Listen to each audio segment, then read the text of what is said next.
Hi, welcome to Viewpoint. I'm Lily Newman, your host. Viewpoint was started to give people information about what's going on in their communities and resources. And today I'm glad to introduce Miriam Haas, the founder of Down to Earth Farmers Market, and Kate Cascone, Territory Manager of Rockland and Westchester County. Thank you for being here. Thanks for having us. Thank you. Farmers markets, they're wonderful. They are. Fresh food, they're great to go into and look and shop. But how, Miriam, did you start Farmers Market? Well, it started many years ago in 1990. I was a young mother and my daughter was about 3 years old, and we wanted to get organic produce into our community. So we started a food co-op. Now that lasted for about a year. It was a lot of work, and I said, there's got to be an easier way. Let me try to start a farmer's market.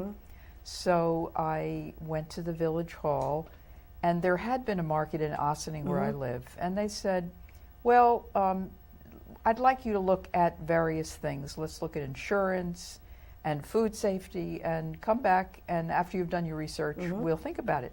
So I did the research. I called the Department of Agriculture. They gave me a few pointers. So in August of 1991, we started a market with two farmers. Wow. What'd you have? We had two farmers that had everything from cucumbers to corn to tomatoes, lettuce, onions, anything you would want to find at, let's say, your produce section of the supermarket. But you could buy directly from the farmers who grew them. So that was the difference. And it is fresh. It's fresh. right there. It's picked. And I know I've done some research that food travels about a minimum of 1,500 miles from where it's picked to your supermarket. Yep.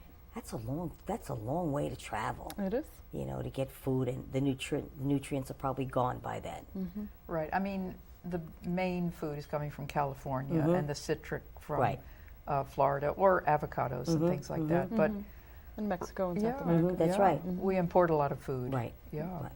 Yeah. And Kate, you go out and you find, is that what you do? You manage the markets that you have, or you looking for new spaces? Yep, all of the above. So we're constantly looking for new markets that are communities that are looking to develop a farmer's market and have access to local foods, which is the emphasis of what we do, is all local, as well as maintain the current markets that we're running, which is 6 in Westchester and 1 in Rockland County. Okay, and where do you have them? We have Croton-on-Hudson and Ossining, which is our flagship market. That was the original market that Miriam founded. And then we have Larchmont, New Rochelle, Rye, and then Piermont, which is in Rockland County.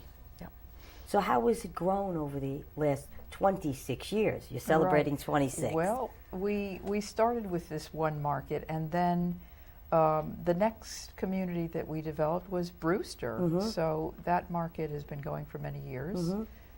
We have started many markets. Not all of them we run, because we call ourselves the Johnny Appleseed of market developers. Okay. So we sprinkle markets where we think they're great. Okay. So we started one in in Hastings, Pleasantville, Terrytown, Rye, and then people in the city started asking us to do markets. So we've branched out into the city.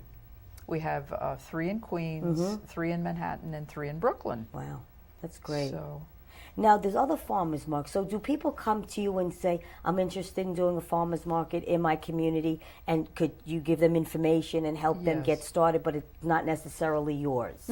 What we do now is, if we're going to do a market, we do it ourselves. Because we have so much information. We look at the demographics to see how we think the community would support the market. So we do a lot of work. Most of the time we do a great job, and sometimes the community just doesn't support the market. But I think we have a good track record. Now, when you say support it, they just don't show up and buy, so it's not to the advantage of people to come. Because they're coming distances. They do. Because I've seen their cards. They're from upstate New York. It's a schlep. Yeah, it is a schlep, and 2.5, 3 hours, some of them. And this is their livelihood. Right. And but what's interesting is that many years ago, our markets would be June to November. Right. That was it. But now the people spoke and they said, we want produce all year round. So we have 4 different winter markets. And most people think all they'll find is onions and potatoes. Right. But there's a lot more that the farmers are growing in the winter. Now, where do you have winter markets? Because the ones that I know, I think, like Rye closes after. Right. That's right. Yep. Rye closes when? That's not a winter market, is it? It is not. Nope. That goes Okay. until December 3rd. But then we have a market in Mamaroneck, Okay. and the Ossining market goes all year long. Really? And then we also have one in Morningside Park, Okay. one in Park Slope. Yeah, we have 4 markets, Yep. right? And Go those all are year. those Yeah. are all year markets. Some are outside, believe it or not, and Yeah. some are indoors Wow. at Yeah. churches and various places like that. Next question. I know we talked about it. Sure. People think that farmers markets organic is more expensive. Now, is all the food organic? No, Okay, it's thank not. you. Let's Yeah, we can speak- talk about that. Please. To be certified organic, your records are looked at by an organization that is authorized by the federal government, and there's certain rules you have to abide by. Got it. And once they have not sprayed pesticides on their fields for 3 years, they can be qualified. Okay. They have to show all their records and how they're running their farm. Okay. We try to have an organic farmer in each market, but the other farmers, we call them conventional. Right. And it's very costly to spray. And if they see, like their tomatoes don't have any bugs on them, they're not going to spray. Right. So they really are low spray and will only spray if they see that a certain pest is going to ruin their whole crop. Got it. Okay. So not all the produce is organic. But then what about price? Because that's what, and I have to say I'm guilty of that also. I can't hear. Guilty of that also, thinking that it's more expensive. Right. You want to talk to that, Kate? Yeah, absolutely. It is that perception that the farmers markets are way more expensive because there are certain products and certain places that you go in the market that are more expensive than you might find in a supermarket. But it is like a variety of markets. So every vendor sets their own prices. Right. So you have to shop, and you can absolutely find much better deals in the farmers market than you can in your own supermarket in quantity and quality. Really? You might get a huge bunch of kale that could be 2 pounds of kale that in the supermarket they sell per pound, but your farmer might say, give me $2 for Got that, it. Got it. And Okay. so it's also a relationship thing. Right. So when you become a regular at the farmer's market, you build a relationship with that farmer, and they tend to throw something in, or there's an experiential factor as well. So there's a lot more to it than just black and white. It's Right. really not a simple comparison of price. But you definitely have to shop. You have to check each vendor, see, and it's also a price range. So Right. we have the high-end prices and the vendors, and then we have the lower-end vendors. And they tend to go with the higher-end, tend to be the organic vendors that have a smaller crop because growing organic, like Miriam said, there's a lot more loss of crops involved. So their harvests tend to be smaller and their prices tend to be higher. But you can find some organic produce that is totally comparable to the others. Yep. In season, if they have a bumper crop, Got they're it. going to look at what the market can bear. Because they don't want to keep it. No, they don't. Because it could go to waste. Right. And you'll see that in the supermarket as well. That's I mean, true. you'll see the price is more Right. expensive for organic than it is for Right. the conventional. And So- something we're talking about, there's a place that we talk about aftermarket fruit. Because you go to some of these markets in these areas and they're cheaper, like 99 cents a pound for Gala apples or the other apples that you're going to spend $1, $2 or something a pound Right, for. right. So could you explain aftermarket and then Well, how's that compare? the word aftermarket really doesn't come Okay. into our, but the farmers, let's say, during the tomato season, they can sell you a bushel of tomatoes. If you're going to make sauce, Right. they're not going to be the ones you're going to slice and put on your sandwich. Got it, okay. So you can see, tell the farmer I'm canning and I want to make a whole bunch. Got it. So you can get a really good deal on that. I don't think we use the aftermarket title because everything is pretty much top quality. But also you said that, and I have seen that because I go to where I get my apples for 99 cents. Right. And the vegetables, but they don't last as long. And that's what we were talking about also. Right. In 4 days, they're spoiled. And I couldn't figure out what I was doing wrong. Yeah, I mean, when the people bring their high quality stuff to the market, it usually lasts longer than if you're going to a bargain supermarket. I don't know, I lost a train of thought, but that's one of the things that's important to know. Right, because it's probably been sitting there longer. Yeah. And when you go to the farmer's market, it was probably picked that day or the night before, and they packed it up to come down. One of the funny myths is that it's not picked the day of because the farmers leave the farm at like 4 o'clock in the morning. And people ask them, did you pick it this day? And they said, well, I woke up at 4. I couldn't go out to the fields. I picked them on Friday for a Saturday market. That's still good. That's still pretty early. That's pretty good. That's still pretty fresh. It beats a week from the supermarket. It does beat a week. And also, when you were talking about relationships, I grew up in the Bronx, and it reminded me you knew every store. Right. They knew you. They knew your family. You had a relationship with them, and your preferences. And you'd go in and you'd go to the bakery, and you'd get this, and they give you a cookie or some bread or whatever it was, and it sounds like that's the same thing when you get to know the people at the farmers market. Like when you get a bunch of carrots, the person will say, "Do you want the tops or not?" That's right. Some people have rabbits, and they want to keep the tops of the rabbits. Right. We have people that have chickens, and they get little scraps in the market for the chickens. So, and you can't get that at the supermarket. No, that's true. You can't. And also, I see that you have meat. We do. There's a term called pasture raised, which means the animals are out in the fields just basically eating grass, and they're not eating corn. Okay. Most of the beef that you would get in the supermarket is called corn finished, and it has more fat in it. That's what develops the fat. So if you buy a piece of meat that's called pasture raised, it will be less fatty and supposedly better for you. Okay. I have to buy meat when I go but to the it's farmer's a little more expensive than supermarket. I had a beautiful steak last night from the market for dinner, and it was outstanding. Good.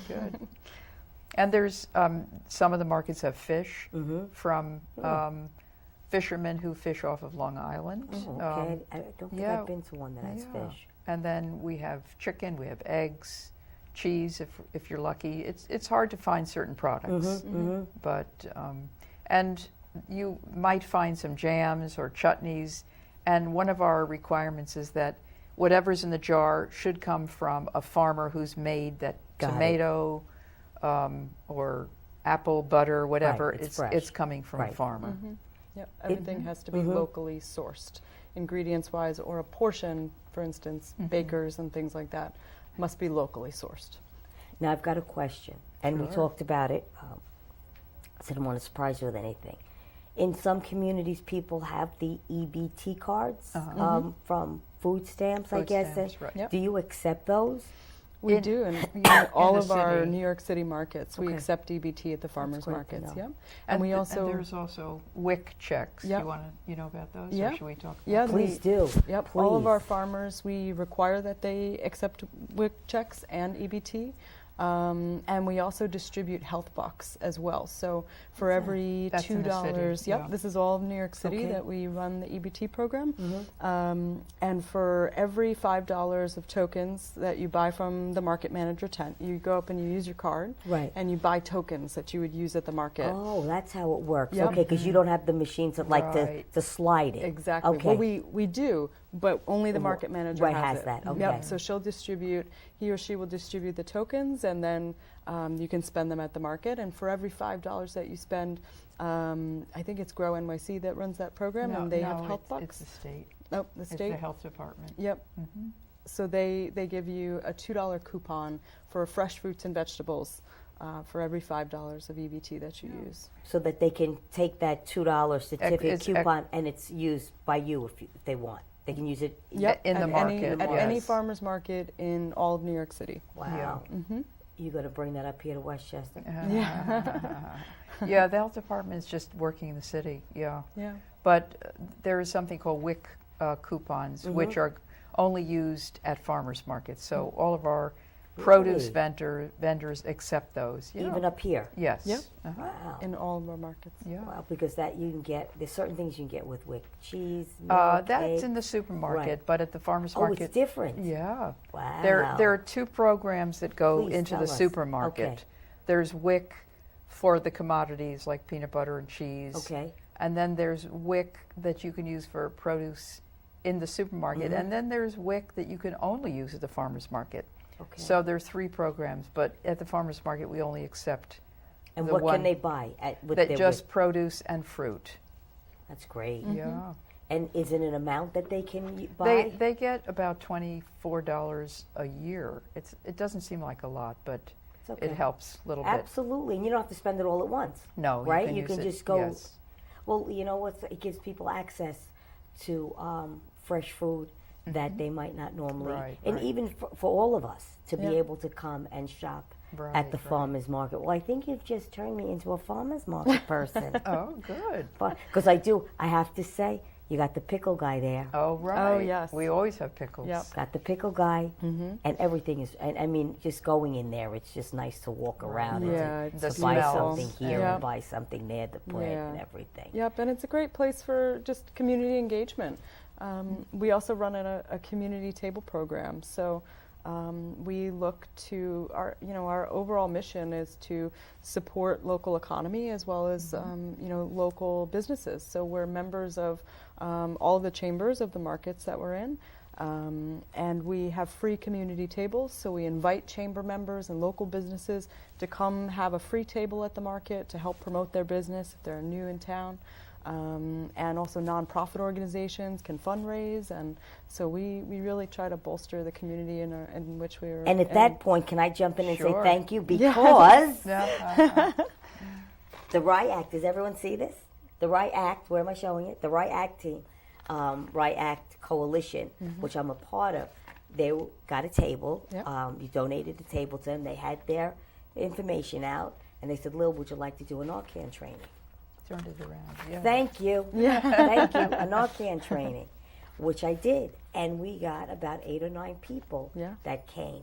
And I have to say thank you, because that was a way that people could come and not feel, I guess, I don't want to use the word stigmatized, but in a way, because people who might need this, they don't want to get it. Yeah. They don't want people to talk about them. But I guess in the farmer's market, it was so feel comfortable. relaxed, yeah. They were just walking by, and they said, oh, I've heard about this. You know, what's the Narcan? And the Narcan is, as you know, to help someone who's overdosing, save their life. Yep. So I did it there, and you were kind enough, and I have to say that, to allow me to go to the other farmers markets that you have and do Narcan trainings. And I'm going to partner with the coalitions, whoever's in the community. Yeah. Well, drug prevention was one of our projects this year. So I'm excited to work with you this fall. Thank you. To really make that push, because I think at this point it's become, you're right, people don't want to talk about it, but it's an epidemic that has really taken over New York State, and I think it's touched a lot of our lives, and I think it's a very important issue to confront and talk about. And I think having it at farmers markets really normalizes it for people. And the more markets, It's in the fabric of the community. thank you. Yeah. That's right. And I'm going to use that. May Yeah. I like that. Because it does, and it allows people to come in and not look around. And no one felt uncomfortable, which surprised me. I didn't think I'd have anybody coming, but they came. And they were from all over, not just the Rye community. So people from all over come Right. and do your markets. So what was the vision? What was the idea? I know you wanted fresh food for you. Yeah, the first name to our company was Community Markets, and we did it because I felt that our little town, many of the stores had left to go to the mall, many stores empty. So I said, maybe if we had produce or something where people could come and shop again in an open air setting, that might improve the community. Right. So that was the main reason. we did a rebranding about maybe 5 or 6 years ago, when people would come up to me and say, "We have a community market in our town," and I said, "You do? Where are you? Where do you live?" So it became a generic term, and we couldn't copyright the word community. So we changed it to down to earth markets, and we're down to earth. We deal directly with the farmers and with the communities, and so that's the main focus of our business was to bring people in the community together, because going to the mall is you can get great deals, but you're not interacting mainly with your neighbors. That's right. So how can markets facilitate people talking to each other and relaxing? It's like a corner store in the neighborhood. Right. Yeah. It's like you're bringing back neighborhoods again, and where people can meet. And I guess people do. I mean, Osling's been there since '91, you said? Yeah, and we've seen a lot of changes, and we have a lot of immigrants who originally, shopped in this kind of a setting in the open air markets in Ecuador, and that's one of our great focuses. They love coming, and it's a great setting. So they feel comfortable, we feel comfortable. So how do you get more people to come in to bring their food, their produce or their food into your markets? Do you go out and find them, or they call you? A little bit both. A little both. Yeah, we have lots of applicants that apply each week. We're vetting through vendors. Our vendor relations director, she's very carefully curated all of our markets. Miriam, of course, always has the last say. But we are very particular about the vendors, of the food quality, of their production value, where they're producing their food, the ingredients that they're producing them with. You won't walk into our market and turn over and read the ingredients and not understand a single thing on there. Every single one of our vendors produces what they make. We don't accept purveyors of food, which are people who buy and resell. Got it. So it's very carefully curated, and hundreds of applicants per year that we get trying to become a member of our markets. And we also like to visit when they're producing, or they show us their facility. We just went to see 3 people yesterday in Brooklyn. One was in Queens making cider, hard cider. Oh, okay. The governor a few years ago made a rule that allowed local wineries and cider makers to come into the farmers market if they use the ingredients from New York State agriculture. So let's say you're making a beer, make sure that the hops are grown here, or the barley for the whiskey. Right. So there's hard spirits, there's hard cider, and we have some interesting vendors. And so yesterday we went to a cidery. Nice. And we went to somebody who was making kimchi, and somebody who was kimchi is like a Korean fermented cabbage. Okay. And then we had somebody very good for you. Who was making granola. So, it goes from wide-ranging from drinks to preserves. Everything. Yeah. And I'm not surprised that you have hundreds of people wanting to get in to your markets, because they're always clean, they're well kept, the food delicious. It's probably some job to pick through who can come in, who can come in. Absolutely. But that's how you keep the standard as high as you do. Exactly. And I, like I said, you have made me a farmer's. I really do like shopping at farmers markets. And now that we've talked about it, I'm gonna leave the price point off to the side, because it's not as important as all the things that we've discussed here. Yeah. We do surveys, and we ask people, why did they shop at a farmer's market? And usually, price is down is like the third thing. That's it's usually the interacting with the farmer, knowing where your food comes from is very important. That's right. And the quality, the freshness. So price, comes a little bit further down the line. It does, after you hear everything. And that's why I'm so glad you came on, to let people know. And I'm really glad that you take the EBT. And thank you. We also run couponing programs too. You do? Yep. And we also work in Ossining specifically with the Ossining Food Pantry. Okay. So they give out hundreds of dollars, thousands of dollars of of coupons that are similar to WIC checks. Right. Just specifically local to their food pantry. I have a to question, the food pantry.